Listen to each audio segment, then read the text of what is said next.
네, 안녕하세요. 성공협의 시작 작동보센터 이남기입니다. 네, 안녕하세요. 한유진입니다. 네, 어느덧 벌써 5월 중순에 접어들었고요. 이번 주도 벌써 금요일이 찾아왔습니다. 이제는 뭐 날씨가 여름이라고 해도 될 정도로 굉장히 뜨거워졌는데 아침, 저녁으로는 그래도 조금 시원한 감이 있어서 이럴 때 또 나가서 놀고 싶은데 오늘이 금요일이다 보니까 더 불금을 즐기고 싶은 마음이 클 것 같습니다. 맞습니다. 그런 마음을 꾹꾹 누르고 오전 10시에 저희를 찾아주신 여러분들에게 박수를 보내드리고 싶고요. 그 네. 마음에 보답하기 위해서 저희가 금요 스페셜을 준비해봤습니다. 여러분들을 위한 취업 준비를 전해드릴 어벤져스 군단이 기다리고 있고요. 네. 이어서 2부에서는 여러분들의 힐링을 책임지는 코너죠. 영화 직업을 만나다도 준비되어 있으니까요. 끝까지 함께해 주시기 바랍니다. 네, 그러면 금요일마다 진행하고 있는 금요 스페셜 지금 바로 출발해 보도록 하겠습니다. 금요일 잡정보센터 지금 바로 출발합니다.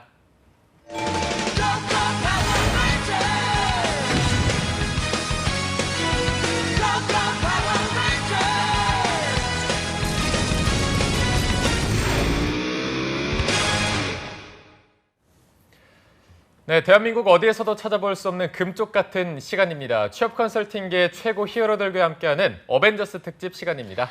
네, 취준생들의 막막했던 고민을 속 시원하게 해결해 주실 해결사 세 분을 모셨는데요. 원조 어벤져스라고 불릴 것 같습니다. 네. 먼저 위포트의 김태성, 조민혁, 홍기찬 컨설턴트 세 분과 함께하겠습니다. 네, 안녕하세요. 안녕하세요. 안녕하세요. 네, 안녕하십니까. 네. 이렇게 또 잡정부센터 3대장을 모시니까 네. 어벤져스 영화에서 그 원조 3인방 있잖아요. 맞아요. 캡틴 아메리카, 토르, 또 누구죠? 누구죠? 캡틴 아메리카, 아이언맨. 역시 아이언맨이 대답해 주시네요. 갑자기 생각이 안 나는데 또 이렇게 세 분이 답답한 홍기찬이 입네요. 요즘 기차선 입담이 장난이 아니어서 오늘도 좀 기대를 해보도록 하겠습니다. 네. 자, 오늘 이렇게 원조 3대장과 함께 오늘은 2019년 상반기 채용을 짚어보는데 20계열 분들을 먼저 좀 짚어보도록 하겠습니다. 그리고 이제 하반기 채용 전망까지 한번 짚어보도록 할 텐데 먼저 세 분이 분석하실 때는 상반기 채용 일정이 현재 지금 어떻게 진행 중인지 기찬 쌤이 먼저 더 짚어주실까요? 지금 뭐 시즌이 끝나지 않았거든요. 내일이 이제 LG전자 이제 자소서 마감이고요. 네. 그다음에 이번에 재학생 일요일 날 또 멀티캠퍼스 지사 시험을 보러 가거든요. 그러니까 그 지금도 뭐 지사 시험 끝났는데 무슨 소리냐 이런 친구도 있겠지만 자회사 또 인적성 시험을 또 따로 봐요. 하반기 때는 또 이런 자회사 공채도 좀 많아지고요. 그래서 6월 달에도 또 외국계 기업 채용 박람회 이런 좀 일정들이 잡혀 있기 때문에 절대 시즌을 끝났다고 생각하지 마시고 함께 하반기 대비와 함께 끌어가시는 게 좋을 겁니다. 네, 알겠습니다. 끝나지 않았다 이렇게 말씀해 주셨고 태성 쌤은 어떻게 보시나요? 예, 뭐 굵직한 회사들은 일단 지원서 접수 뭐 이렇게 시작은 대부분 마무리가 되는 부분이고요. 그 시점이고 이제 LG전자가 사실 변수였었어요. LG전자가 그래도 제법 굵직하게 이게 대규모 채용을 진행했었는데 이번에 상반기에 채용 공고가 나오지 않아서 학생들이 굉장히 많이 불안해했었거든요. 그런데 늦게 떴죠. 기찬 쌤이 말했듯이 내일 마감해요. 지원서를 뒤늦게 공고를 냈고 지원서를 접수를 하고 있는데 아쉬운 거는 전체 분야가 아니라 일부 분야만 모집을 하고 있어요. 그래서 네. 여전히 좀 상반기에는 어려운 상황이었었다라는 생각이 드네요. 네. 알겠습니다. 민혁 쌤은 어떻게 보시나요? 지금 롯데가 아직 남았죠. 롯데. 롯데 면접이 아마 다음 주까지 계속 케미칼이라든지 뭐 첨단 소재 이쪽 회사들 진행이 되고 모비스도 지금 최종을 이번 주부터 지금 다음 주까지 좀 걸쳐 있어서 네. 뭐 하반기 물론 중요하죠. 하지만 지금 상반기 아직 남은 기업들도 있으니까 좀 최선을 다해 주시기 바라고 사실은 뭐 오늘 이제 얘기를 좀 나누겠지만 이공계 분들은 어디든 취업은 됩니다. 네, 문과 분들하고는 다르게 이공계 분들은 어디든 되긴 하는데 이제 본인에게 좀 적합한 분야인지 또는 또 뭐 이제 공채에서 이제 이공계를 많이 뽑다 보니까 이걸 마지막이라고 생각하고 한 번 더 도전을 해야 되는데 그 타이밍을 좀 못 잡는 분들이 있어서 네. 그 부분에 대해서 한번 얘기를 해보면 좋을 것 같습니다. 네. 알겠습니다. 그리고 또 제가 좀 궁금한 게 쌤들의 제자 중에서 지금 상반기 채용에 성공한 분들이 분명히 있을 거거든요. 이분들이 지금 뭐 하고 있는지 궁금한데 혹시 민혁 쌤 제자는 지금 성공한 사람들 뭐 하고 있나요? 중견기업 같은 경우에는 이제 입사를 해서 근무를 하고 있는데요. 바로 네, 근무로. 네, 바로 이제 3월 달부터 뭐 근무를 하는데 이제 그분도 사트에 응시를 해서 또 이제 인적성 통과가 돼서 면접을 또 기다리고 있습니다. 발표를 기다리고 있고 해서 이렇게 생각하셔야 될 것 같아요. 아마 지금 처음 구직 활동을 하시는 4학년 분들이나 또는 구직 활동을 앞두고 있는 뭐 3학년 분들은 좀 두려운 마음이 있을 수 있거든요. 처음 공채니까 내가 서류 통과가 될 수 있을까 이렇게 생각할 수도 있는데 탄탄하게 준비를 해두면 처음 공채여도 한 번에 끝낼 수가 있고요. 그렇죠.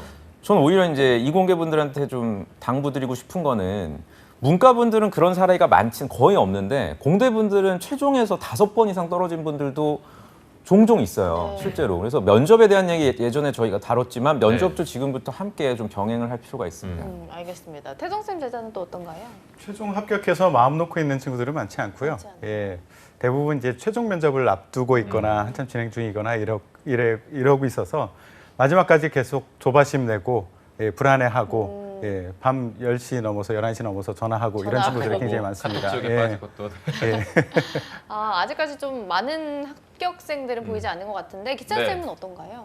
아직은 결론이 안 났죠. 그러니까 LG화학도 이제 2차 면접을 앞두고 있고요. 그 다음에 삼성도 아직 최종 발표가 안 났고 좀 인상적인 학생은 이제 현대 모비스가 이번에 그 공채 사라지면서 앞에 수시 전형이 상당히 앞당겨서 진행이 돼서 거기 재학생 최종 합격했는데, 그러니까 거기가 이제 수시 전형으로 좀 흘러가다 보니까 저도 올드루키들이 상당히 많이 몰릴 거다. 그리고 그 친구는 이제 회로 전공이기 때문에 전장 쪽으로 요즘 인기 아주 좋은 직군에 도전을 했거든요. 근데 실제로 그냥 한양대 에리카 학부생이고 학점은 이제 좋았는데 뭐 별도 인턴 같은 건 없었어요. 그런데 실제로 이제 뚫었거든요. 네. 그래서 점점점 그리고 이번 삼성을 보면서 아마 이공계들이 느낄 텐데 그러니까 지난 하반기 때 3점 한 초반 정도의 학점으로 F직군을 뚫었던 친구들이 많았는데 이번 시즌에 많이 떨어졌어요, 서류에서. 그래서 뭐 이른바 이제 멘붕 온 이공계들이 많았는데 점점 이 학점 관련된 부분들의 커트가 좀 올라가고 있지 않나라는 생각을 저는 체감하거든요. 그래서 네. 저학년들은 본인 전공학점 관련된 부분들도 좀 고려하면서 취업을 좀 따라가셔야 될 것 같습니다. 네. 알겠습니다. 자, 지금까지 상반기 채용 현황 그리고 지금 제자들의 취준생들의 현황도 좀 살펴봤는데 저희가 좀 결산해보는 시간을 가져보고 싶어서 이번 상반기 이공계열에서 취업시장 분위기는 좀 어땠는지 태성쌤이 먼저 좀 짚어주실까요? 이공계열도 이제 전체적으로 보면 이공계도 그렇고 인문계도 그렇고 굉장히 조용했어요. 예, 그 분위기가 조용한 만큼 심정적으로 굉장히 최고 어려운 시즌이었다라고 느끼는 사람들도 많고 저도 예전과 다르게 너무 조용하다라는 느낌을 받았습니다. 그래서 이걸 어떻게 뚫어야 되는지 고민도 많이 했었고 그랬는데 공식적인 통계는 사실 나온 바는 없어요. 아직까지 네. 상반기에 대해서. 그렇지만 분위기는 그랬다라는 말씀을 드리고요. 여전히 분위기는 항상 저희가 얘기했듯이 직무 중심으로 나가는 것 같습니다. 예, 직무 중심의 채용이 이루어지고 있고 이제 현대자동차가 수시 채용으로 바꾸면서 굉장히 혼란이 있었고 많이들 불안해하고 했었는데요. 이게 저는 장기적으로는 이게 확대될 거라고 봐요. 예, 그래서 기업 한 67% 정도가 수시 채용을 선호한다라고 얘기를 하고 있거든요. 그렇기 때문에 언제 도입하느냐 그 차이일 뿐이지 현대자동차처럼 계속 이제 채용을 하려고 많은 기업들이 보고 있다라고 생각하고 이거를 어떻게 대응해야 되는지 이거 같이 생각해 보면 좋을 것 같아요. 네.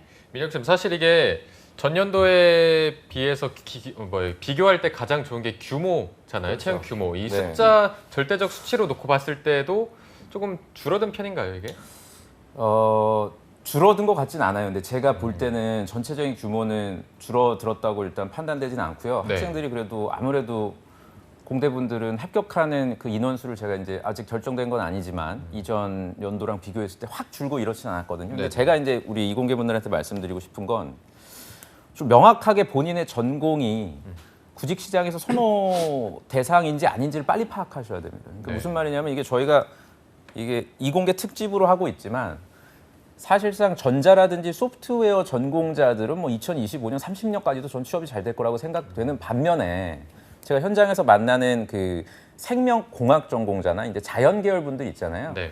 이분들은 채용 규모가 적을 뿐더러 그 적은 인원들도 전문성이 있는 직장 경력자나 이제 석사학위 분들을 채용하는 경우가 상당히 많아요. 그리고 이게 왜 그러냐면은 그러니까 아셔야 되는 게 아까 전에 기천 쌤도 이제 학점에 대해서 얘기를 해주셨지만 학점이 이게 바꿀 수 있는 요소가 아니란 말이에요. 그렇죠. 그래서 학점이 낮으신 그 구직자분들이 무모하게 뒤늦게 이제 전공을 바꿔서 석사 진학을 심각하게 고민하고 실제로 자기 학부 전공하고 다르게 또 그 학위를 갖게 되는 경우들이 있거든요. 이제 이렇게 되면은 다른 경쟁자와 비교했을 때 면접장에 가서 그 선호도가 당연히 떨어질 수밖에 없고요.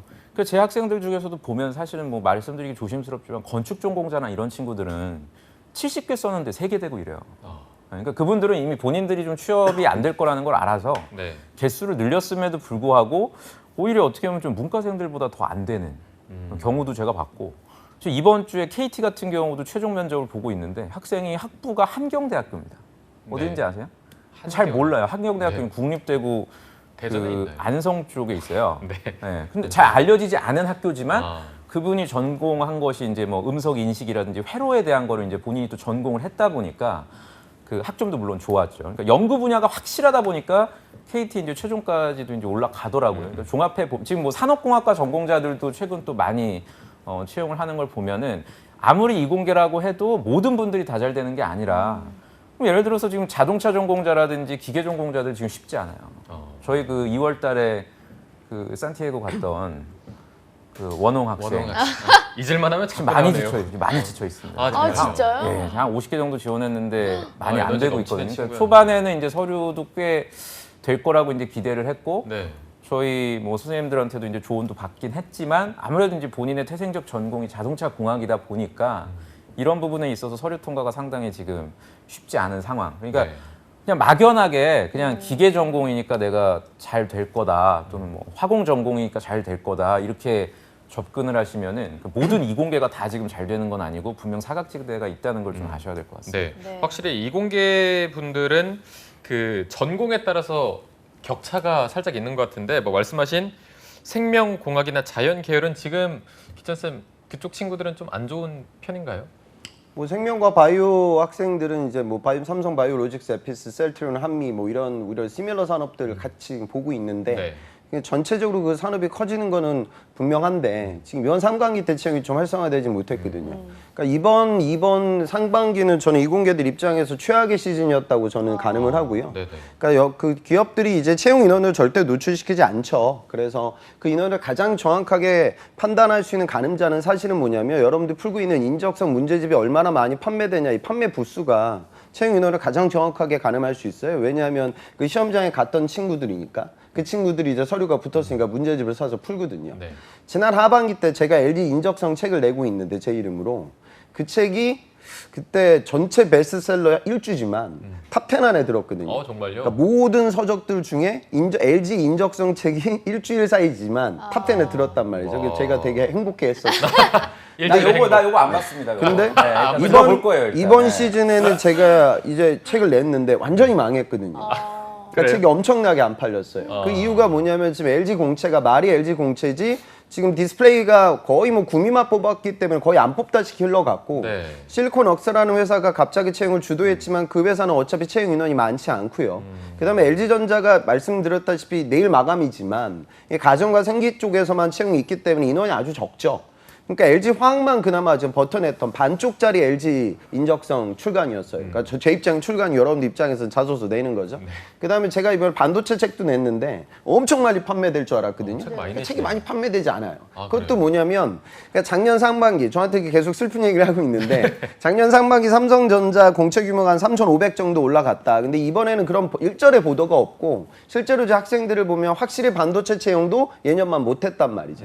그다음에 또 한 가지 삼성과 LG와 나머지 한 축이 이제 SK 하이닉스가 될 텐데 하이닉스가 원래 이제 이번 여름에 할지 안 할지 모르겠어요. 그러니까 수시공채를 항상 해서 정시에서 빠져나가는 그 이유는 하이닉스가 채용을 했는데 삼성전자로 빠져나가는 친구들이 있기 때문에 그 친구들을 잡아두기 위한 별도의 공채가 있었거든요. 근데 이게 지난 겨울 때 양기가 빠졌어요. 양산 기술이 빠졌단 말이죠. 그러니까 여기가 거의 채용을 주도하는 직군인데 수시에서 열리지 않았단 말이에요. 그러니까 그게 지금 줄어들고 있다. 그러니까 삼성전자, 하이닉스 1분기 지금 영업이익 실적이 지난 1년 전년 동기 대비로 봤을 때 3분의 1 정도로 짜그라들었거든요. 그러니까 디램 가격의 이런 하락세가 실제로 시장에 미치는 그 영향이 어마어마하고 아마존 쪽에서 진행되는 불량 이슈도 있었기 때문에 지금 상당히 위축돼 있어요. 그래서 이게 하반기 때 어느 정도 살아날 거냐. 그게 전체 대한민국 사기업 채용의 판을 좀 좌지우지할 것이다. 저는 그렇게 예상됩니다. 알겠습니다. 기찬 쌤은 핸드폰을 어디 거 쓰세요? 전 삼성 쓰. 삼성 거요? 예. 그러니까 LG 게 안 팔리죠. 인적성 책이 아, 지금 LG전자가 제가 실질적으로 저런 대화 되게 싫어합니다. 김기찬 선생님 표정이 당황했어. 기찬 쌤 당한 거 처음 보네요.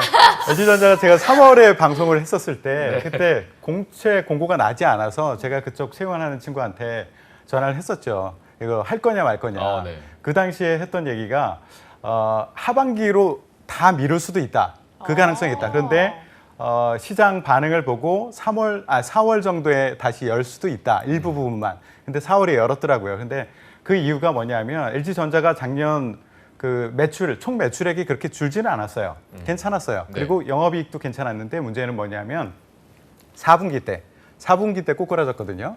근데 그거의 가장 큰 원인이 이 모바일 이 사업부에서 너무 팔리지는 않고 홍보비를 너무 많이 쓴 거예요. 네네. 그래서 그 미운 오리새끼 그룹 내에서 미운 오리새끼처럼 저쪽에서 돈 다 가져간다. 그 핸드폰이 팔리지 않고 광고는 너무 많이 하고 하니까 여기서 이제 사람을 채용을 할 수가 없었던 거죠. 그러니까 LG전자의 핸드폰을 많이 사주면 또 이렇게 책이 10위권 안에 다시 진입할 수도 있는. MC 사업본부는 이제 국내에서 생산을 안 하기로 이제 발표가 났고 네네. 지금 나오는 걸 보면 평택이 이제 유령 도시가 될 거다라는 보도가 나오고 있거든요. 그래서 MC는 제가 보기에는 제 개인적 추측으로는 하반기에도 당연히 채용 안 할 것 같고요. 베트남으로 아예 옮겼나요, 공장? 그러니까 이미 국내에서 이제 생산을 안 하기로 발표를 네네. 했죠. 그러니까 지금 있는 공장 인력들을 계속 구조조정하고 있는 상황이거든요. 그래서 채용이 있다 하더라도 뭐 원래도 돈 못 벌었던 사업부고 네. 지금도 제가 보기에는 아마 VC 사업본부 전장 쪽이라든가 그다음에 요즘 이제 가전 쪽에 LG가 시그니처 실적이 아주 좋거든요. 그래서 이번에도 공차가 열려서 여기는 모르겠어요. 텀이 좀 적긴 하지만 또 하반기 때 또 열렸으면 하는 바람. 그다음에 지금 뭐 TV 쪽으로는 또 LG가 계속적으로 좀 OLED 쪽에 투자를 많이 하고 있기 때문에 네. 그쪽으로는 또 H 쪽에 채용이 또 열리지 않을까 그렇게 그러니까 전체적으로는 좀 채용이 많아져야 되는데 지금 우리나라 제조업 산업이 너무나 지금 안 좋기 때문에 그간 부품 소재 산업으로 이걸 이끌어냈는데 거기도 지금 실적이 좋지 못해서 하반기 때도 저는 예년만 못하지 않을까 좀 우려스러운 생기죠. LG전자의 전체로 보면은 좀 다르게 봐야 될 게 뭐냐면 MC 사업부는 분명히 이렇게 하락 추세인 거는 맞아요. 네네. 그런데 이제 이 사업부 자체를 이제 어디서 생산하느냐는 다른 문제지만 사업부 자체는 놓지 않을 거예요, 회장님이. 제 예상으로는. 왜냐하면 이것으로부터 파생되는 다양한 사업들이 있거든요. 그렇기 때문에 이것을 놓지 않을 거고 이게 왜 문제가 되느냐면 MC 사업부 자체가 잘 되지 않았기 때문에 MC 사업부에서 많이 못 뽑은 것은 그건 당연한 거예요. 그런데 MC 사업부로 인해서 LG전자의 다른 사업부까지 그 재무 부분에 영향을 줬단 말이에요. 그러니까 다른 부분은 잘 됐음에도 불구하고 뽑지를 못했다는 거죠. 그렇기 때문에 MC 사업부가 분명히 적게 뽑을 거는 맞지만 그렇지만 여기에 실적에 따라서 다른 VC라든가 다른 영역, 가전이라든가 이런 부분에서 얼마큼을 더 뽑을지는 MC 사업부의 영향을 받을 거다라는 생각을 가지고 있고 회장님은 이 사업부 분명히 놓지 않을 거다라고 저는 예상을 합니다. 그러니까 구직자분들이 이제 전 특히 사실 문과생들보다도 우리 공대분들이 더 경제신문을 많이 봐야 된다고 생각해요. 그러니까 바로 직격탄을 맞는 직무거든요. 네. 그러니까 지금 그 경제 관련돼서도 많은 그 뉴스 기사들도 지금 나오고 있고 통계 발표도 지금 나오고 있는데 결론적으로는 대기업들이 국내에 남아 있기에는 굉장히 어려운 여건이다. 지금 얼마 전에도 지금 트럼프하고 롯데 회장님하고 굉장히 큰 또 계약을 네, 했잖아요. 백악관에서 그렇게 환영하는 거 했죠. 처음 봤어요. 네. 트럼프. 그러니까 그만큼 지금 국내에 있는 기업들이 밖으로 나간다는 건 절대 좋은 시그널이 아니에요. 우리 엔지니어 분들한테. 어쨌든 채용 규모가 늘 수는 없는 상황이고 그리고 제가 이제 학생들하고 만나면서 조금 그 조언을 드리고 싶은 건 뭐냐면 자꾸만 옛날 생각을 합니다. 네, 학생들이 우리 학교 선배들은 지금 삼성전자에 가서 뭐 여기 다니고 있다 또는 그때는 뭐 사트가 어렵지 않았다 많이 뽑았다는데 왜 이번에는 뭐 저희가 지금 얘기하듯이 규모가 주냐. 그러니까 이렇게 하다 보니까 현실적으로는 지금 계속 안 좋아질 상황인데 예전에 어떤 기준으로 가다 보니까 피해 의식이 굉장히 큰 거예요. 뭐 예를 들어서 석사분들 같은 경우에 자기 연구실에 뭐 5명 중에 3명은 이미 취업이 됐다. 2년 전부터. 근데 네. 자기는 지금 이제 구직 활동하려고 하는데 뭐 서류부터 안 된다. 이거 좀 이상하지 않냐. 이제 이렇게 접근하는데 예전의 기억을 여러분들이 떠올리면은 그건 현실적인 대안을 수립하기는 굉장히 어렵고 뭐 여러 여건상 지금 구직자들한테는 그렇게 좋지 않은 뭐 공대분들이라고 해서 이제는 안전한 상황이 아니기 때문에 저는 너무 이렇게 저울질하지는 않으셨으면 좋겠어요. 특히 네. 공대분들이 이렇게 지역을 많이 따지거든요. 네네. 뭐 가야 천안까지는 뭐 가능하지만 그 이하는 자기는 못 간다. 뭐 너무 멀다 이렇게 되는데 그게 뭐 이제 개인의 가치관 부분이라 제가 뭐 강요할 수는 없지만 그 일자리조차도 돌아오지 않을 상황이 이제 조만간 눈앞에 있지 않나라는 생각이 듭니다. 네, 알겠습니다. 그래도 상반기보다는 조금 낫지 않을까 기대를 해보고 싶은데 쌤들이 네. 보시기에 이번 하반기 채용 이공계는 얼마나 좀 열릴지 궁금합니다. 기찬 쌤이 보시기엔 어떤가요? 좀 희망적인 이야기들이 있죠. 그러니까 지금 반도체 가격이 하반기 때는 이제 올라올 거다라고 기대를 하고 있고, 네. 그다음에 또 한 가지는 우리가 삼성을 볼 때 이제 메모리 사업하고 시스템 LSI하고 파운드리를 보는데 파운드리 쪽과 LSI 쪽을 좀 눈여겨봐야 돼요. 이번 상반기 때 LG 기업 그룹 전체 채용이 상당히 줄어들었는데 그나마 뭐 실리콘웍스 뭐 이런 쪽에서 문과 학생들까지 채용을 했거든요. 그다음에 현대자동차 그룹에서도 오토노에서 채용이 좀 과감하게 공개가 올라갔죠. 원래는 상당히 채용 인원이 좀 적은 회사였는데. 그러니까 이런 부분들을 보면 결국 이 현대와 LG도 반도체 쪽에 투자를 많이 하고 있고 팬리스 쪽에 투자를 막 하고 있어요. 설계 전문 기업들. 네. 그다음에 이제 하반기 때 이번에 문재인 정권과 삼성에서 공동으로 발표한 게 파운드리 사업, 시스템 반도체에 대한 투자를 굉장히 많이 하기로 발표가 나왔기 때문에 아직 뭐 라인 투자가 새로 열리는 건 아니에요. 하지만 그런 분위기들 때문에 아마 그런 사업부의 채용이 좀 늘어나지 않을까라는 추측. 그리고 그 파운드리 반도체 생태계를 키우기 위해서 노력을 하고 있기 때문에 DB나 마그네틱 같은 그런 일부 중견 파운드리 쪽의 채용도 늘어나지 않을까라는 생각을 저는 하고 있고요. 네. 그게 좀 우리가 눈여겨봐야 될 부분이고, 그다음에 다른 이공계들은 금융권 IT를 좀 눈여겨봐야 될 거예요. 그러니까 지금 KB 전체 채용 인원 약 한 300 정도 되면 100명 가까이가 IT 인력으로 채용이 흘러가고 있거든요. 그래서 지금 하반기 때 원래 은행권 채용이 많아지고 있고 전체적으로 지금 은행 전체적 인력 세대 교체 때문에 채용이 좀 늘어나고 있어요. 그다음에 작년 하반기 때 채용 비리가 터지고 나서 이제 블라인드 채용으로 많이 흘러가고 있기 때문에 서류가 좀 잘 붙거든요. 네. 그래서 이 부분에 대한 고려를 좀 IT 인력들은 해야 할 것 같고요. 세 번째는 이번에 삼성주 엔지니어링의 채용이 간만에 열렸고 물산의 건설도 채용이 있었습니다. 원래 건설업은 하반기 때 채용이 좀 있어요. 전체적으로는 건설 산업이 예전만 못하지만 그래도 최악은 좀 모면한 게 아니냐. 그리고 유가라든가 지금 중동 경기 움직임을 보면 플랜트 쪽도 기존 최악의 상황을 좀 모면하고 이제 다시 또 산업이 부흥되는 그런 분위기가 조성되고 있기 때문에 네. 좀 취업이 굉장히 힘들었던 건축과 통곡했던 친구들도 건설업을 전략적으로 도전해야 될 것 같고 해외 플랜트와 함께. 그리고 이제 IT 인력들은 금융 IT를 기존에 우리가 하드웨어 메이커와 SI 기업들, 게임 포탈 기업과 함께 눈여겨봐야 할 것이고, 그다음에 재료 산업도 지금 뭐 배터리 쪽 이쪽도 투자가 좀 활성화되고 있기 때문에 그런 부분들을 보면서 하반기를 이제 대비를 하는 이공계들의 자세가 필요할 것 같습니다. 네, 네, 그래도 알겠습니다. 확실히 좀 희망적으로 보시네요, 하반기는. 네. 저는 반도체 쪽은 조금 조심스럽게 봐요. 반도체 실은. 쪽은. 예, 그러니까 네. 지금 그 파운드리도 얘기했고 시스템 반도체에 대해서 말씀을 하셨는데 그게 얼만큼 이제 채용으로 연결이 될 것이냐에 대해서는 조금 아직은 물음표를 가지고 있어요. 그러니까 지금 크게 시스템 반도체하고 메모리 반도체하고 우리가 이제 메모리 반도체 쪽에 이제 강점을 가지고 있었는데 그동안의 가격의 문제, 그 수익의 문제, 그리고 글로벌 경기 둔화라든가 아니면 중국의 공약 이런 것들 때문에 굉장히 어려움을 겪을 것이다라고 예상을 했었는데 예상보다는 그 어려움을 겪는 그 시기가 조금 늦춰지고 있는 것 같긴 해요. 근데 그 대안으로서 이제 시스템 반도체 우리가 이걸 어떻게 대응할 것이냐, 준비를 할 것이냐, 이게 분명히 우리가 관심을 가져야 될 분야인 건 맞아요. 네. 그런데 아직까지 세계 시장 점유율 중에서 이제 우리나라 기업에서 차지하고 있는 그 마켓 셰어가 5% 이내이거든요. 시스템 반도체 쪽에서는. 근데 이제 이쪽에 투자를 한다고 하더라도 이게 아까 말씀드렸듯이 채용하고 연결될 수 있는 그 투자냐. 라는 것에 대해서는 조금 더 다시 면밀히 봐야 될 것 같아요. 그래서 아직까지는 저는 좀 반도체 쪽은 좀 조심스럽다. 그런데 여전히 채용 규모가 워낙 크기 때문에 네. 취업 준비하는 여러분들은 관심을 가져야 되는 건 맞습니다. 예, 그런데 이게 훨씬 더 확 늘어날 것이다. 이렇게 보기에는 저는 조심스럽게 봅니다. 네. 알겠습니다. 자, 그럼 민혁 쌤은 또 어떻게 보고 계시나요? 그러니까 일정 부분에 있어서 착시 효과는 저는 있다고 봐요. 엔지니어가 워낙에 이제 뭐 삼성의 채용 규모가 4자릿수고 사실 뭐 이런 기업이 없지 않습니까? 대한민국. 이제 그러다 보니까 다른 기업들이 2자릿수 채용을 하게 되면 뭐 예를 들어서 지금 포스코 건설도 다음 주 1차 면접인데 거의 40명 뽑습니다. 꽤 많은 인원이에요. 40명을 뽑는 게 그중에 건축, 뭐 토목이나 이런 사람들 20명, 화공 둘, 뭐 IT 둘, 뭐 이렇게 나눠서 뽑거든요. 네. 이거는 삼성하고 비교하면 정말 상상할 수도 없는 거예요. 삼성전자랑은.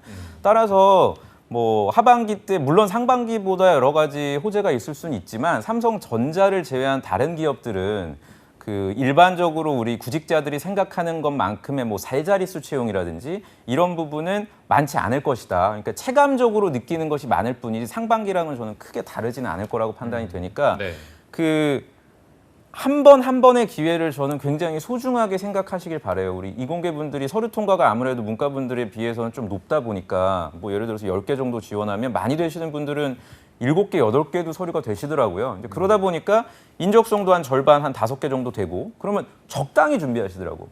뭐 자기소개도 그냥 홈페이지에 있는 것 좀 이렇게 조사해가지고 회사에 대한 내용 좀 속된 말로 아는 척하고 조금 뭐 이런 업체가 뭐 이렇게 되고 있고 이렇게 해서 저는 뭐 엔지니어로서 뭐 그렇게 하면 이제 면접장에 가서 뭐 면접관이 좀 자세한 내용 물어봐서 답변 제대로 못하고 이제 불합격하고 이런 것들이 부지기수거든요. 그러니까 한 번의 기회들을 그게 마지막이라고 저는 좀 생각하시고 탄탄하게 준비를 하실 필요가 있을 것 같아요. 네. 그렇습니다.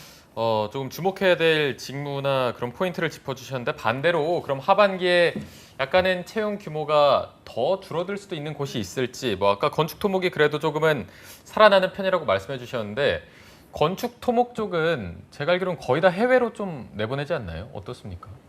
그 예전에 플랜트 산업 굉장히 호황기 때 네네. 여기서 이제 플랜트 막 교육도 이공계들 많이 받고 했거든요. 저도 네네. 그 협회 가서 강의도 했고요. 아. 그러니까 그때는 이제 그 플랜트 산업 아주 호황기 때는 여기서 이제 채용을 해가지고 그쪽 시공 인력으로 많이 파견을 갔는데 네. 요즘은 이제 그렇게까지는 흘러가고 있지 아. 않기 때문에 해외로 제가 잘안 아까 나가고. 건설 플랜트를 얘기한 건 거기가 엄청나게 늘어났다 이 소리가 아니라 거의 없다시피 한 이 산업이 이제는 좀 살아나고 있기 때문에 저는 이제 추세가 건설사 공고라도 좀 올라오고 있거든요. 그런 건 상황에서 제가 이제 말씀드렸던 부분입니다. 네. 알겠습니다. 그러면 그 앞으로 뜨는 게 컴퓨터나 소프트웨어 쪽 이쪽이 많이 뜰 것 같은데 지금도 예전처럼 그렇게 전화기가 강세라고 볼 수 있는지 어떻게 보시나요? 그러니까 제조업의 근간이 이제 전자화학 기계였는데 지금 자동차 산업이 이제 채용이 점점 줄어들고 있죠. 그러니까 실제로 지금 현대자동차 노조에서도 그런 발표가 있었는데 전기자동차로 넘어가게 되면 특징이 뭐가 되냐면 전기자동차 제조 원가의 약 한 40%가 배터리거든요. 그러니까 나머지 부품들이 차지하는 비중이 줄어들고요. 이게 모듈화된 자동차 공정 설계가 흘러가고 있기 때문에 과거의 그 복잡한 기계적인 트랜스미션 구조가 줄어들어요.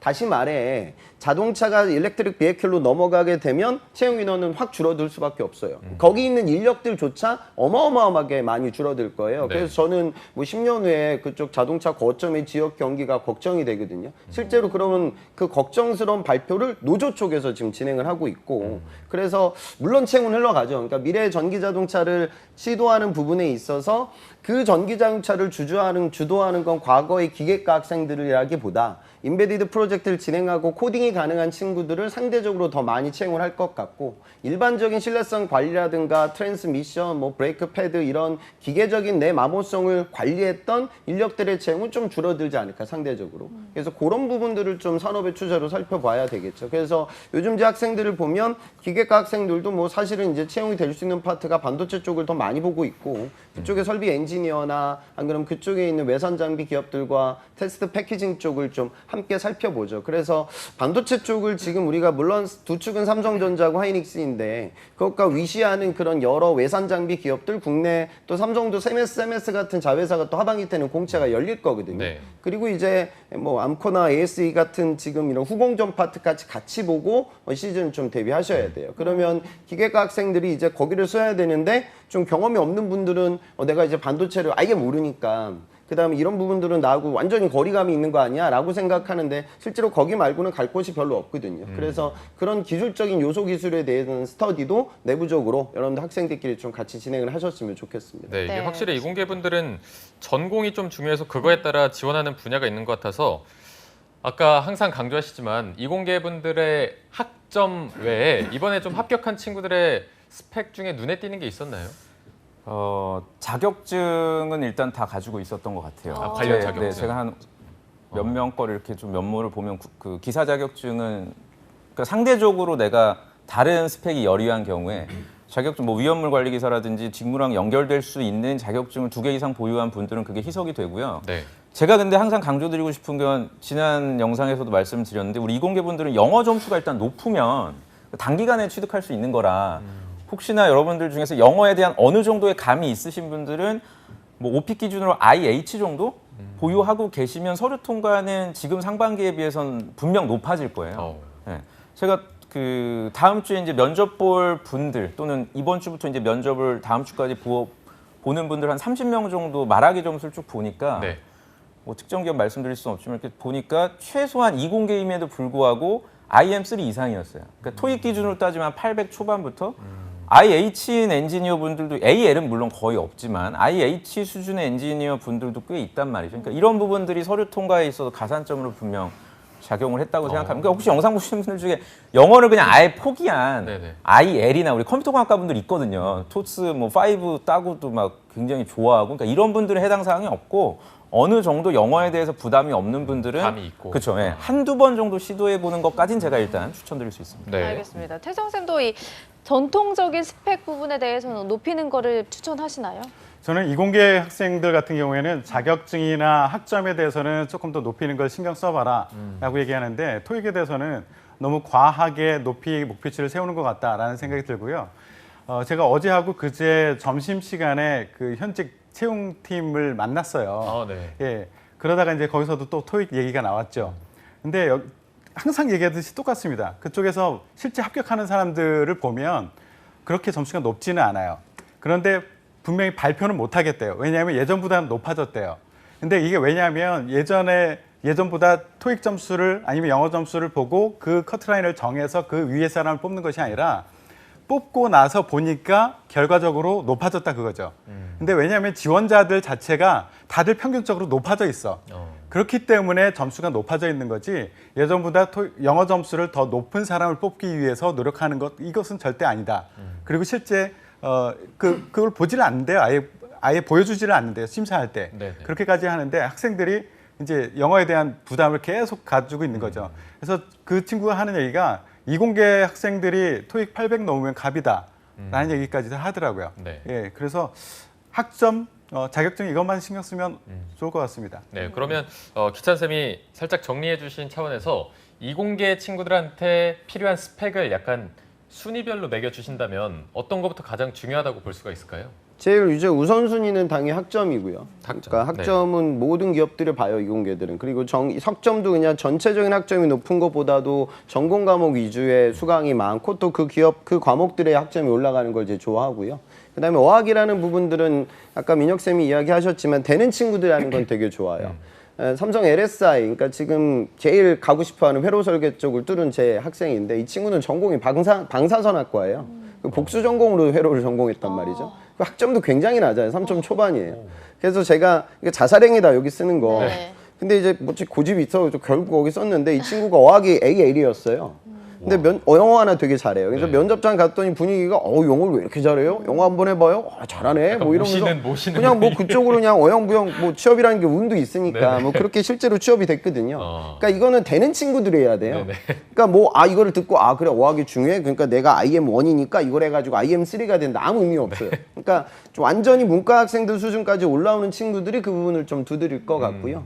그다음에 지금 진행되는 삼성 면접의 이번 PT도 보면 또 전공 관련된 난이도 있는 질문들을 하고 LG도 이제 막 전공 관련된 시험들 좀 보고 있는 수준이기 때문에 그리고 이번에 이공계들이 또 반드시 고려해야 되는 부분들이 어차피 가야 할 곳이 다들 인적성을 보는 기업들이기 때문에 그 시험에 대한 대비가 좀 이루어져야 되겠죠. 그러니까 이번에 뭐 태성쌤도 아시겠지만 CJ도 이제 인적성 아주 쉽기로 소문난 기업이었는데 이번에 아주 난이도가 좀 많이 올라갔어요. 네. 그래서 알고리즘적인 도용 추리 문제도 출제가 됐었고요. 그래서 그런 부분들에 대한 대비가 함께 이루어져야 된다는 거 좀 설명드려서 저학년들은 우선 기본적으로 학점 관리에 성실하게 수행을 하셔야 되고 네. 시즌을 앞두고 있는데 내가 스피킹을 한 등급 정도 문과 수준을 올릴 수 있는 친구들이 이 부분을 고려해야 되고 그리고 이제 필연적으로 따라가야 될 인적성이라든가 그다음에 전공 PT에 대한 대비를 함께 이거를 지금 9월 달에 한다는 거 완전히 불가능하니까 9월 달에 자소서만 써야 돼. 하반기 때는 일정이 되게 타이트합니다. 그래서 그 세 가지를 좀 고려해가지고 의사결정 내렸으면 좋겠어요. 네, 알겠습니다. 예전에 비해서 제가 이제 학생들 만나 보면 예전에는 제가 학생들 이렇게 보면은 컨설팅 하면서도 좀 화도 내고 왜 네. 이렇게 관리를 했냐 하는데 요새는 실제로 면접 가기 직전에 학생들 보면 뭐 지적할 게 없어요 정말. 알아서 다 공백기도 없고 학점도 뭐 4.0이 없고 저희가 하라는 거 다 했단 말이에요. 근데 이제 지금 저희가 얘기했듯이 채용 규모는 줄잖아요. 네. 그럼 이제 면접관은 굉장히 이제 힘들어집니다. 너무 우열을 가릴 수가 없기 때문에 정량적인 부분은 뭐 이 친구를 뽑아도 일할 것 같고 저 친구를 뽑아도 할 것 같죠. 이제 이렇게 되면은 결국 채용하는 게 이제 면접장에서 느꼈던 분위기, 어떤 긍정적인 태도 이런 정성적인 부분들이 이제 합격을 결정을 할 수밖에 없는 상황이라 그 저희가 이제 방송에서 얘기하는 건 대부분 여러분들한테 정보 그리고 어떤 정량적인 부분, 우선순위, 전략 이런 건데 당락을 결정하는 부분은 어떻게 보면은 그렇지 않은 부분에서도 분명 이제는 결정이 될 수밖에 없으니까 균형 있게 지금 준비를 해주시길 바랍니다. 네, 네. 알겠습니다. 민혁쌤과 기찬쌤이 한마디까지 들어봤고요. 마지막으로 태성쌤이 제일 연장자시니까요. 취준생들을 그래 보여요? 그렇지 않나요? 예. 그래 보이진 않지만 네. 취준생들을 위해서 마지막으로 대표로 신의 한 수를 부탁드리겠습니다. 예. 생각을 바꿉시다. 기업이 갑이다. 라는 얘기를 하고 싶어요. 기업이 갑이다. 자꾸 주변의 얘기, 친구의 얘기를 듣고 휘둘리는 친구들이 있는데요. 예, 기업에서 원하는 사람들이 계속 변하고 있고 그리고 그 변화되는 모습들을 기업에서는 명확하게 밝히고 있어요. 근데 그걸 믿지 않고 주변의 소문에 휘둘리는 친구들 너무 안타깝고요. 저 하나만 더 추가적으로 얘기해 네, 네. 줘도 되세요? 신의 한 수는 아니지만 IT 부분에 대해서 얘기가 충분히 안 된 것 같아서 그 하나만 말씀드릴게요. IT 전공했던 친구들이 이 관련된 분야를 지원하려고 하는 친구들 중에 너무 이게 소규모 시스템에만 익숙해져 있는 친구들이 많거든요. 그런데 아까 말했듯이 기업이 갑이거든요. 기업에서 원하는 것은 대형 시스템에 대한 경험이에요. 그거에 대한 경험 본인이 찾아서야 할 수 있습니다. 요즘에는 학교에서도 대형 시스템을 많이 안 만지더라고요. 그렇기 때문에 대형 시스템을 본인이 찾아서 한다면 기회가 굉장히 많을 겁니다. 그리고 자격증 같은 경우에도 일반 뭐 컴활 이런 거 신경 쓰지 말고 OCP라든가 OCJP라든가 뭐 CCNP 뭐 이런 류의 대형 시스템과 연결될 수 있는 그런 자격증 이런 것에 초점을 맞춘다면 기회가 훨씬 더 커질 겁니다. 네, 오늘 정말 꾹꾹 눌러 담았네요. 정말 알찬 정보로 담아봤고요. 오늘 함께해 주신 세 분의 어벤져스 위포트의 김태성, 조민혁, 홍기찬 컨설턴트 세 분 고맙습니다. 고맙습니다. 네, 접정보센터 1부는 여기서 마무리해보도록 하고요. 잠시 후 2부에서는요. 일자리 방방곡곡이 준비되어 있고요. 네, 그리고 영화 속의 다양한 직업의 세계를 만나는 시간, 영화 직업을 만나다도 준비되어 있습니다. 네, 저희는 잠시 후에 뵙겠습니다. 채널 채널 고정!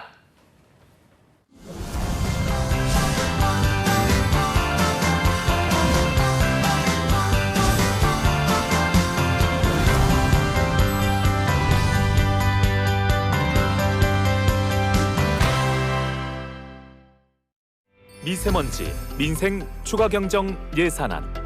미세먼지 배출을 줄이겠습니다. 미세먼지로부터 국민들을 지키겠습니다.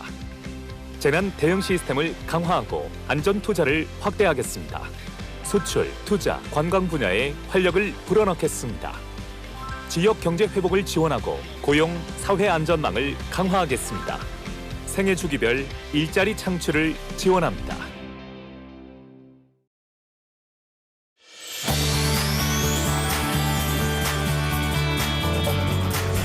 한국 직업 방송을 보면 취업이 보입니다.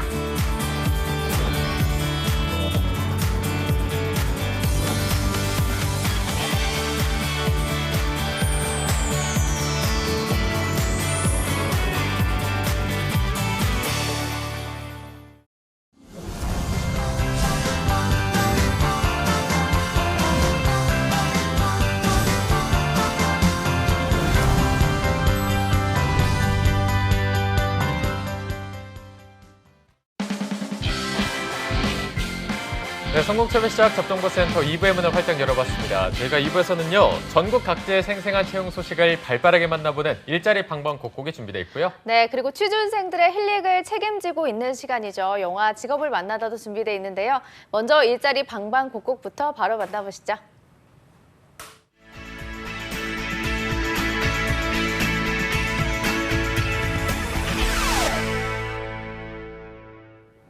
네, 매일매일 전국 각지의 생생한 채용 정보를 알아보는 일자리 방방곡곡. 오늘은 경기도 먼저 연결해 보도록 하겠습니다.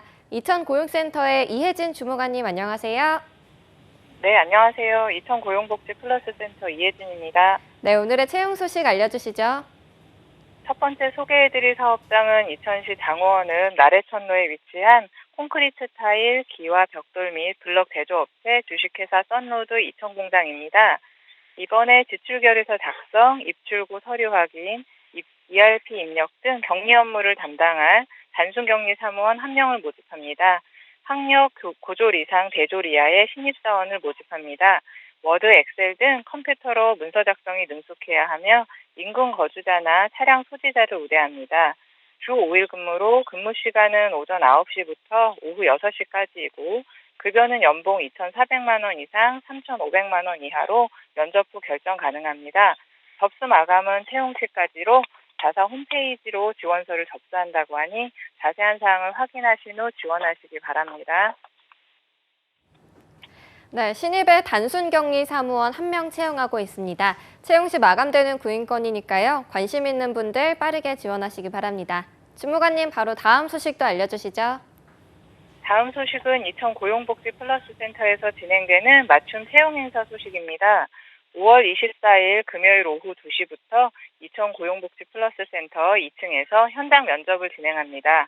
참여 기업은 이천시 백사면 2여로에 위치한 식품 제조업체 한일식품 주식회사로 식품공학연구원, 생산 및 품질사무원, 배송납품운전원, 식품 생산직 등 12명을 모집합니다. 주 5일 근무로 근무 시간은 오전 9시부터 오후 6시 30분까지이고 급여는 연봉 2,400만 원 이상, 3,000만 원 이상 등 모집 직종에 따라 적용됩니다.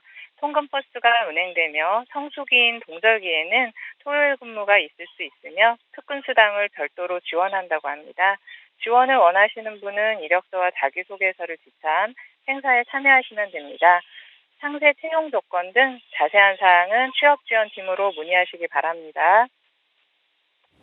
네, 구직자 여러분들을 위한 맞춤 채용 행사 준비하셨다고 하니까요. 관심 있는 구직자분들은 상기 내용 잘 참고하셔서 참여해 보시기 바랍니다. 주무관님, 오늘 소식 고맙습니다.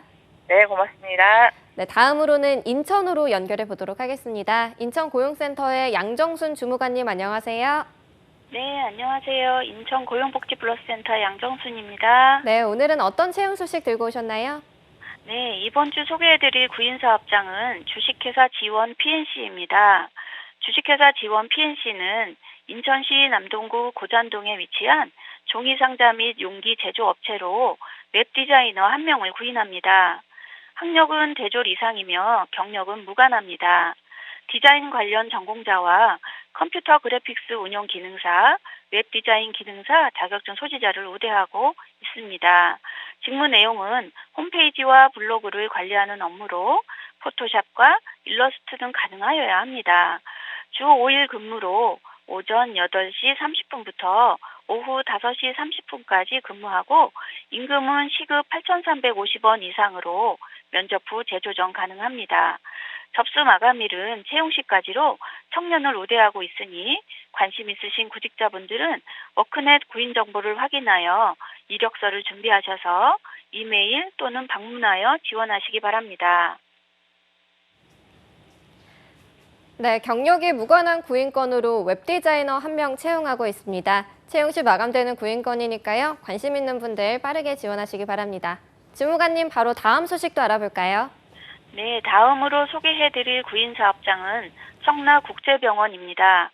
청라국제병원은 인천시 서구 연희동에 위치한 일반 의원 업체로 방사선사 신입직 1명을 구인합니다.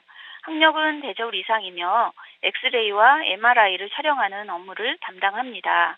주 5일 근무로 근무 시간은 오전 9시부터 오후 6시까지, 오전 12시부터 오후 9시까지, 오전 9시부터 오후 9시까지로 구성되어 있어 근무자 간 협의하여 근로시간을 결정합니다. 임금은 연봉 2,900만 원에서 3,000만 원입니다. 접수 마감일은 채용 시까지이므로 관심 있으신 구직자분들은 워크넷 구인 정보를 확인하여 이력서, 자기소개서, 방사선사 자격증을 준비하셔서 이메일로 지원하시기 바랍니다.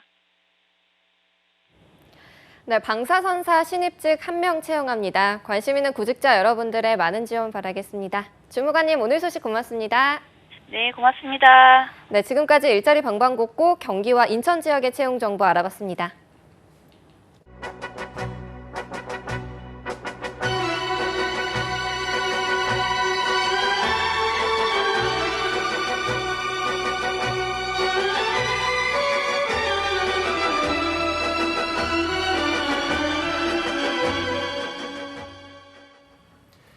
네, 이어서 영화도 감상하고 직업의 세계도 알 수 있는 영화 직업을 만나다 시간입니다. 네, 오늘도 영화를 통해서 직업의 세계를 더 자세하게 소개해 주실 분 소개하겠습니다. 시내 21의 이주연 기자님이 아니고요. 임수연 기자님 자리해 주셨습니다. 어서 오십시오. 안녕하세요. 네, 안녕하세요. 네. 오늘 또 네. 새로운 얼굴이 뉴페이스로 등장을 맞습니다. 해주셨습니다. 이주연 기자님의 후임으로 또 이렇게 활약을 해주실 텐데 먼저 저희 취준생 여러분들 보면서 자기소개 한번 부탁드리겠습니다. 네, 안녕하세요. 저는 이주연 기자님의 같은 회사 동료 기자인 임수연 기자라고 합니다. 일부에서 이공계 직업을 이렇게 소개를 해주셨는데 제가 사실 물리학 전공이에요. 그래서 물리학을 전공했지만 영화 기자라는 직업을 선택한 사람으로서 되게 특이하네요. 또 다양한 직업 세계를 좀 더 소개해드릴 수 있지 않을까 생각하고 있습니다. 네. 이주연 기자님하고도 또 자리도 바로 옆자리라고 네, 들었는데요. 맞습니다. 실제로 동료인 건가요? 동기? 선배. 선배. 훨씬 선배시죠. 훨씬 선배. 그래요? 그럼 이렇게 실제로 좀 친해지기는 어렵겠어요. 근데 저희는 회사 사람들끼리 어느 정도 다 친하기 때문에. 그렇군요. 또 물리학 전공자로서 저희가 더 기대를 한번 해보도록 하겠습니다. 네, 알겠습니다. 자, 그리고 또 신세미 캐스터도 함께 하겠습니다. 어서 오십시오. 안녕하세요. 네, 안녕하세요. 자, 그럼 오늘 새롭게 저희와 함께 해주실 임수연 기자님이 들고 오신 영화는 어떤 걸지 궁금한데요. 바로 들어보도록 하겠습니다. 어떤 건가요? 네, 오늘 제가 소개해드릴 영화는 사실 신세미 캐스터의 추천을 받아 준비한 영화인데요. 네, 사용하는 언어가 생각하는 방식을 결정하고 사물을 보는 시각도 바꿀 수 있다라는 말이 있습니다. 그러니까 그만큼 이렇게 언어가 가진 힘은 정말 대단한데요. 이를 굉장히 아름답게 보여준 영화가 있습니다. 외계에서 온 미지의 생명체와 소통을 시도하는 과정에서 삶을 바라보는 새로운 시각을 얻는 언어학자의 이야기 컨택트입니다. 네. 오늘 또 영화는 특별하게 신세미 캐스터가 직접 추천한 영화라고 하는데 신세미 캐스터 이 영화 어떻게 추천을 하게 됐나요? 왠지 고민을 좀 하실 것 같아가지고. 첫 출연이니까. 네, 그쵸? 제가 또 영화를 많이 보는 사람으로서 그래요? 추천을 좀 드렸습니다. 많이 보시는 분이었군요. 저는 약간 포레스트 쪽으로만 보는 줄 알았는데 제가 다양하게 보고 리틀 있습니다. 포레스트나 포레스트 검프나 약간 네. 이쪽인 줄 알았는데 이제 포레스트 벗어나서 이제 SF 쪽으로 진출하고 있습니다. 점점 더 영역이 확장이 되고 있습니다. 임수연 기자님이 그럼 이 영화에 대해서 조금 더 자세히 소개해 주시죠. 네, 사실 제목만 들으면은 예전에 조디 포스터가 나왔었던 영화 컨택트를 떠올리시는 분들이 많으실 것 같은데요. 이 영화는 2017년에 개봉했던 SF 영화입니다. 2017년 미국 아카데미 시상식에서 작품상, 감독상, 각색상, 촬영상, 미술상 등 8개 부문 후보에 올랐었던 그런 작품상까지 인정받은 그런 작품이고요. 네. 혹시 유명 SF 작가 테드 창이 쓴 단편집 우리 인생의 이야기라는 걸 읽어보신 적이 있으신지 모르겠는데 이게 여기에 포함되어 있는 어떤 단편 소설이 바로 이 영화의 원작입니다. SF 팬들 사이에서 되게 불후의 걸작으로 사랑받았었던 작품이라 이게 보통 이런 경우에는 원작의 명성에 해를 끼치는 건 아니냐, 잘 구현을 해내느냐, 뭐 이런 논란 같은 게 있는데 정말 탁월하게 잘 스크린을 옮겨냈고요. 그건 아마 그을린 사랑, 프리즈너스, 시카리오, 블레이드 러너 2049 등을 연출한 되게 탁월한 거장이신 드니 빌레브 감독이 연출을 했기 때문이 아닐까 싶습니다. 네. 놀라운 것은 이제 원작에서는 외계 생명체가 어떻게 생겼는지, 뭐 그들이 타고 온 비행물체가 어떻게 생겼는지 거의 묘사가 되어 있지 않은데 감독은 상상력을 발휘해서 되게 환상적인 비주얼을 만들어냈습니다. 네. 영화 장면들이 지금 계속 나오고 있는데 네네네. 화면에 나오고 있는데 정말 익숙한 배우들도 많이 나오는 것 같아요. 예, 사실 한유진 MC처럼 이제 국내 관객에게 먼저 눈에 들어오는 얼굴은 아무래도 어벤져스 군단의 그 호크아이로 익숙한 제레미 레너일 텐데요. 네. 이제 그는 이제 이 외계 비행 물체의 실체를 분석하기 위해 투입된 이론 물리학자로 나옵니다. 근데 사실 이안보다 이 영화의 진 주인공이라고 할 수 있는 건 에이미 아담스예요. 네. 이분은 이제 슈퍼히어로 영화 좋아하시는 분들에게는 슈퍼맨의 연인 로이스 레인으로 이렇게 뭔가 좀 기자로 나왔던, 네. 많이 알려져 있을 텐데 사실 이 사람이 여기에서 연기를 너무 잘했기 때문에 아카데미 시상식에서 그렇게 많은 부문에 이렇게 후보가 올랐는데 어떻게 여우주연상만 안 올랐느냐 하면서 당시 현지에서는 약간 논란이 있기도 했습니다. 그 정도로 굉장히 잘했군요. 심지어 감독까지도 내가 감독상에 지명된 건 기쁜데 에이미 아담스가 안 오른 건 뭐 말이 안 되지 않느냐라고 이런 말까지 하기도 했습니다. 네. 그렇군요. 신세미 캐스터가 들고 온 영화답게 뭔가 좀 기대가 되는데 네. 그럼 이 영화를 직접 소개해 주셨으니까 줄거리도 맛깔나게 소개를 해주시죠. 네, 알겠습니다. 오늘의 영화 컨택트는 제가 최근에 또 한 번 더 봤던 영화인데요. 이 영화 속 여느 때와 다르지 않은 어느 날 12개의 외계 비행물체가 미국과 중국, 러시아를 비롯한 세계 각지 상공에 등장합니다. 이들은 쉘이라고 불리는데요. 웨버 대령은 주인공인 언어학자 루이스 뱅크스 박사와 이론 물리학자인 이안 도넬리를 불러서 외계 비행물체와 접촉하고 그들이 왜 지구에 왔는지 알아내는 임무에 투입을 시킵니다. 외계 비행 물체 내부의 공기가 지구와 다르기 때문에 문을 열 때마다 산소 농도를 맞추는 데 시간이 걸려서 두 사람은 18시간마다 외계 생물체를 마주하는데요. 그들과의 소통을 시도를 합니다. 또 루이스 뱅크스는 그들에게 지구의 언어를 제시를 하고 그에 해당하는 외계의 언어를 공유받는 식으로 그들의 언어 체계를 알아가는데요. 그렇게 차근차근 외계 비행물체에 접근해가던 그들이 쉘들에게 드디어 여기에 왜 왔는가라는 질문을 던지게 됩니다. 그리고 그 답을 기다리게 됩니다. 네, 오늘 컨택트 재밌게 봐주셨으면 좋겠습니다. 네, 확 알겠습니다. 끊어버렸네요. 궁금해 죽겠습니다. 네, 세미 씨의 애정이 듬뿍 담긴 영화 소개일 것 같은데 그럼 기자님의 픽 첫 번째 장면은 어떤 건가요? 네, 제가 첫 번째로 선택한 장면은 영화의 오프닝입니다.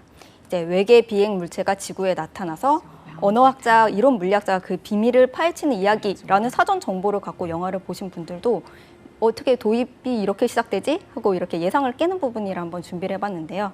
루이스 뱅크스와 그의 딸이 함께한 모습이 계속 이어지는데 어떤 이유에서인지 이제 아빠는 보이지가 않습니다. 두 사람이 되게 행복한 시간을 보낼 때도 엄마의 표정은 어딘가 복잡해 보이는데요.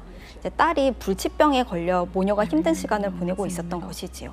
하지만 오프닝에서 나오는 의미심장한 내레이션은 이제 이들이 겪는 시련을 단순한 비극으로만 보는 것 같지가 않습니다. 네. 이게 보니까 오프닝에도 굉장히 많은 의미가 담겨 있을 것 같은데 이 장면을 꼽아주신 이유가 있을까요? 네, 이 오프닝은 마치 주인공의 루이스 뱅크스 박사가 자신의 과거를 회상하는 플래시백처럼 이렇게 제시가 되고 있습니다. 네. 그러니까 이런 장면이 영화 곳곳에서 이렇게 미스테리하게 등장해요. 오프닝뿐만이 아니고 영화 중간중간에 계속 등장을 하는데 이게 뱅크스 박사가 외계 생명체와 접촉하는 이야기랑 이 자신의 딸과의 뭔가 플래시백처럼 보이는 이 장면이 도대체 무슨 연관이 있기에 계속 교차가 되어서 나타나는 것일까? 이렇게 관객의 보는 이에 이렇게 궁금증을 계속 유발하는 동시에 이제 컨택트는 다른 SF 영화와 좀 다르겠구나, 좀 다른 결론으로 이어지겠구나라는 중요한 암시를 보여줘서 이 장면을 제가 선택하게 됐습니다. 네. 네, 자 영화 한 장면 한 장면마다 뭔가 굉장히 심오한 의미가 가지고 있을 것 같은데 바로 그럼 두 번째 장면도 살펴보겠습니다. 어떤 건가요? 네, 이 장면은 언어학자인 뱅크스와 이론 물리학자인 이안 도넬리의 첫 만남을 보여주는 장면입니다. 관객에게는 마블 히어로 영화로 눈에 익은 제레미 레너가 드디어 등장해서 되게 반가울 수 있는 장면인데요. 이제 이안은 루이스 뱅크스가 썼던 책의 서문을 이미 알고 있었고, 이제 그의 대사가 이제 루이스 뱅크스가 어떤 언어학자인지 되게 요약해서 보여주고 있죠. 두 캐릭터가 학자로서 가진 상반된 방법론, 대비되는 태도도 엿볼 수 있는 장면입니다. 네.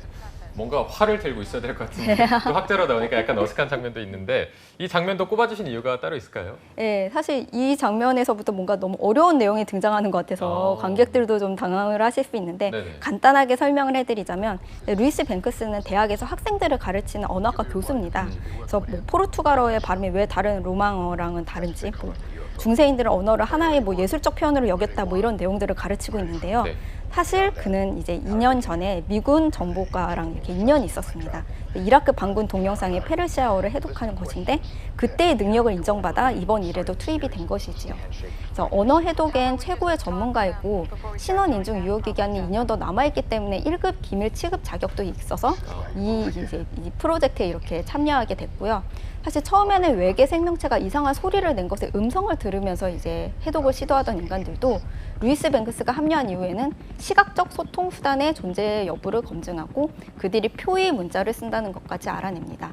좀 아쉬울 수 있는 부분은 이제 이론 물리학자로서의 이안 도넬리, 그러니까 호크아이의 활약은 원작보다 축소되었다는 건데요. 네네. 소설에서는 두 주인공이 페르마의 최단 시간의 원리를 통해 외계 생명체의 정체에 접근하는 이야기가 상당히 중요하게 등장하는데 영화에서는 이 부분이 아예 생략되어 있습니다. 네.